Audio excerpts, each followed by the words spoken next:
And welcome to Hannity on this busy News Friday. Major developments on multiple fronts tonight. Coming up, Green Bay Packers star quarterback Aaron Rodgers. He is blasting Democrats, the NFL, and the woke mob over their COVID-19 hypocrisy. Also, Senator Rand Paul, he will join us with more on his latest confrontation with the disgraced and dishonest Dr. Anthony Fauci. And Democrats are in complete disarray on Capitol Hill tonight.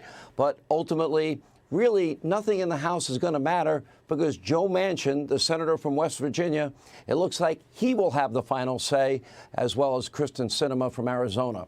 But first, bad news for the Biden administration and bad news for Americans. Our economy is now officially in dire straits. You can see it everywhere. Inflation is spiking. Economic growth is stagnant, and the worker shortage is getting worse. In September, 38,000 more Americans dropped out of the workforce. Now, over 100 million people in this country are no longer working. 100 million people. But according to Joe Biden, thanks to him, the economy has recovered faster, fairer, and stronger than anyone could have predicted. Just take his word for it. Take a look. These plans I've implemented through these plans of economic success, the economic rescue and vaccination plans, just both of them, have made the economy the envy of the world. We're the fastest growing major economy and one creating jobs at a faster pace than anyone. Yet, yes, there's a lot more to be done. We still have to tackle the costs that American families are facing. But this recovery is faster, stronger, and fairer and wider than almost anyone could have predicted. No doubt Biden has no idea what's actually going on. He is, as we have been telling you, now everybody's joining in, a little late, but they're finally getting it, that he is weak and frail, and Joe Biden is a complete cognitive mess. So tonight, I have a message for the woke, social justice warriors that are writing Biden's speeches. You can lie your way out of an economic catastrophe, but it's never going to work. In the middle of a trucker shortage, a supply chain crisis, Biden's vaccine mandate could cost the trucking industry alone over 30% of its workforce. And it's not only trucking. Soon, millions of workers in the private sector, the public sector, will be out of jobs as teachers, as nurses, the people that put their lives on the line at the worst moment in the middle of this pandemic, diving on one COVID grenade day after day after day. Cops, firefighters, first responders, blue-collar workers, you name it, our military. Add to this the rising gas prices, all caused by Joe Biden, and that could cause a horrendous period of what is known as stagflation. After the Biden administration cut America's oil and gas supply, after they killed the Keystone XL pipeline, after they banned exploration on federal land, prices at the pump, they have been soaring. We are now paying almost $1.50 more per gallon for gasoline. It's costing more to heat and cool our homes, but we have rising prices on everything. Everything now costs more because it costs more to manufacture and it costs more to deliver to the stores that you go to.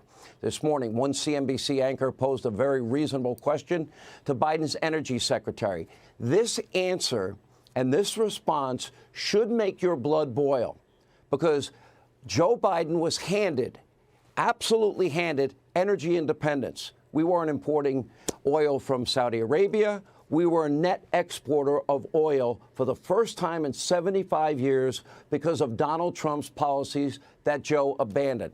And here's their answer to higher gas prices and higher prices for everything that you buy. What is the Granholm plan to increase oil production in America? Oh, my God. That is hilarious. And then she went on to blame OPEC and the cartels. What's funny about that? We were energy independent.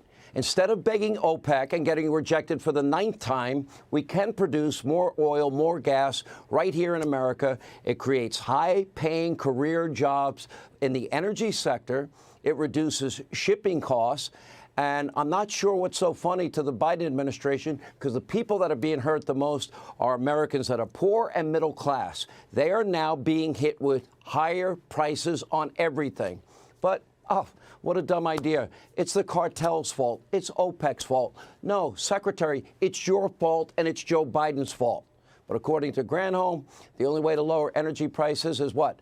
we're going to beg OPEC again to get rejected again? Because OPEC said no, not once, not twice. They keep saying no. And now there's just nothing the Biden administration can do. Yeah, they actually can. They can lower the price of energy by going back to the policies that worked under Donald Trump. That would mean energy independence. Otherwise, it's higher prices for everybody. And by the way, you're not going to be able to spend the money anyway because our supply chain is so screwed up. Also, self-induced problems. A big deal, according to Biden? Nope, he says no big deal. One White House official snarky. You're just not going to be able to get the jacket in 15 colors, but at least you'll get a jacket. Jen Psaki calling the tragedy, calling this the tragedy of the missing treadmill. Mayor Pete saying, oh, well, if you don't want to disappoint your kids at Christmas, you need to shop for Christmas in October. And if not, oh, well, so too bad. Yeah, no Christmas for your kids this year. If the results of Biden's first year in office tell you anything, improving your life is not a high priority for them. The tragedy of the treadmill, really? Overreaching, far left, radical socialism with a heavy dose of virtue signaling almost on a daily basis. That's way more important. Now, that's why Biden's DOJ is now floating an idea to pay certain illegal immigrants, people that didn't respect our law, our borders, our sovereignty, up to $450,000 apiece. Today, in an exchange with our own Peter Doocy, well, Biden's deputy spokesperson provided a classic excuse for this insane proposal that even Joe indicated the day before he hadn't even heard of and thought was a dumb idea. But now they're backtracking and saying, oh, it's a great idea. And of course, it's always Donald Trump's fault. Your administration is negotiating cash payments for some illegal immigrants who were separated from family members under the last administration. Why give taxpayer money to people who broke federal law to get here?